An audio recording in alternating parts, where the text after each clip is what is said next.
बदलापूर पूर्व परिसरामध्ये एक धक्कादायक घटना घडलेली आहे। सध्या आपण महाराजा शूटच्या फ्रंटला असलेला हा जो काही आपला स्कायवॉक आहे त्याच्याच जवळ आपण खाली उभे आहोत आणि या ठिकाणी काय घडलंय की जी काही स्ट्रीट लाईट आहे ती एकदम खाली पडली आणि खाली जे आहे एक रिक्षा चालक मित्र होता त्याच्या पाठीवरती पडली आणि त्यांना गंभीर दुखापत झालेली आहे। त्यांना आता सध्या रुग्णालयामध्ये जे दाखल करण्यात आलेलं आहे।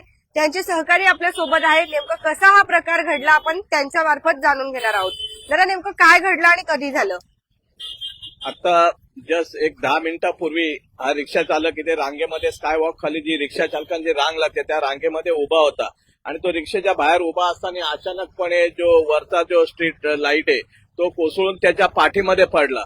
सुदैवाने तो त्याच्या डोक्यात नाही पडला तरी सुद्धा तो गंभीर जखमी झालेला आहे आणि त्याला आता तातडीने ग्रामीण रुग्णालयात आम्ही दाखल केलेला आहे। किती जड आहे ना हा? काय वाटतं? जो 7.5 किलोचा आसपास तो स्ट्रीट लाईटचा बॉक्स आहे आणि नशीब तो त्याच्या डोक्यात पडला नाहीये, त्याचे नशीब आहे आणि खरोखर तो वाचलाय। आणि आम्ही 24 तास या रांगेमध्ये असतो कारण इथूनच ही रांग जाते येते आणि रात्रभर सुद्धा रिक्षावाले या ठिकाणी रांगेत असतात आणि हे सर्व स्ट्रीट लाईट धोकादायक झालेले आहेत। याच्याकडे नगरपालिकेने तातडीने लक्ष देऊन ते काढून टाकण्याची त्यांनी कारवाई करावी। काय वाटतं या स्ट्रीट लाईट सोबतच जे काही पार्ट आहेत ते पण त्या साईडचे पडले तर मग हे पण असेच पडत असतात का? ते नेहमी पडत असतात पण नगरपालिकेचं लक्ष नसतं त्याच्यावर। हे तुम्हीच बाईट टाकली होती का इथे जीव जाऊ शकतो। आता आमच्या रिक्षावाल्याचा जीव गेला असता याला जबाबदार कोण राहिलं असतं? मागच्या टायमाला पण असंच झालं। मागच्या टायमाला मी तिथे खाली उभा होतो, ते कचरा कुंडीच्या समोर टेम्पो स्टँडला उभा होतो, तेव्हा पण या जो वरचा जो पार्ट आहे तो पण धपकन खाली पडला। त्या टायमाला तिच्या खाली कोण नव्हता म्हणून वाचला, पण आताची परिस्थिती गंभीरच आहे। याकडे त्वरित लवकरात लवकर लक्ष देऊन ते स्ट्रीट लाईटचे काय ते स्लॅम्प वगैरे हे सडलेले आहेत ते लवकरात लवकर रिपेअर करून त्याच्यावर लवकरात लवकर नगरपालिकेने लक्ष द्यावं। आता भीती वाटते का कुठेतरी इथे उभं राहायला सुद्धा? मग वाटते ना भीती, असं वाटतं कधी काय पडेल भरोसा नाही। त्यांना काय मागणी करतात? त्यांना किती लागलंय?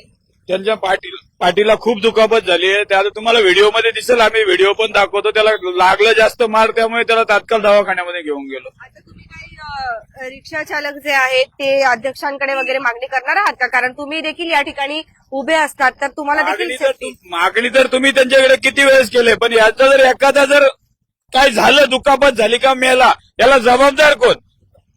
नगरपालिका ही जिम्मेदारी घेऊ शकते का? आता त्या रिक्षाला एवढं मार लागलाय का तो जेणेकरून 8 दिवस चालू शकत नाही रिक्षा।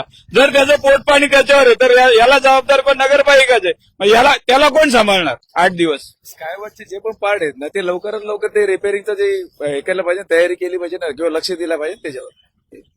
आपण बघत आहोत की हा जो पार्ट आहे आपण ज्या वेळेला मागणी करतोय वारंवार याला दुरुस्त करा असं सांगितलं जातं की हा रेल्वे प्रशासनाच्या हद्दीमध्ये येतो असं, परंतु आपण जर बघत असाल तर अतिशय जीर्ण झालेला आहे। संपूर्ण हे जे पार्ट आहेत ते पूर्ण जीर्ण झालेले आहेत आणि त्यामध्ये कुठेतरी या रिक्षा चालकांच्या जीवाला देखील धोका आहे या ठिकाणी सांगितलं जाते। आपण हा पार्ट जर बघत असाल तर बघा किती भयंकर आहे, म्हणजे एकदम हेवी आहे, हा उचलले सुद्धा जात नाही इतका हेवी आहे आणि एवढा त्यांच्या पाठीमध्ये पडला। याला जबाबदार कोण? आणि इथून पुढे जर अशी काही दुखापत होणार असेल, जर एखाद्याचा जीव गेला तर प्रशासन जागे होणार आहे की नाही? तुम्हाला काय वाटतं? तुमच्या प्रतिक्रिया नक्की येऊ द्या आणि आता तरी याच्याकडे लक्ष केंद्रित केलं गेलं पाहिजे। फक्त एवढीच जी आहे ती मागणी येते। जे काही रिक्षा चालक आहे त्यांना आता सध्या रुग्णालयामध्ये दाखल करण्यात आलेलं आहे आणि आता उपचार जे त्यांच्यावरती सुरू आहेत। पुढील माहिती आम्ही लवकरच तुमच्यापर्यंत पोहोचणार आहोत। तोपर्यंत बघत राहा आपले बदलापूर। इथे जाऊन त्याची व्हिडिओ घेऊन ये। धन्यवाद, भेटूया पुढच्या बातमीमध्ये।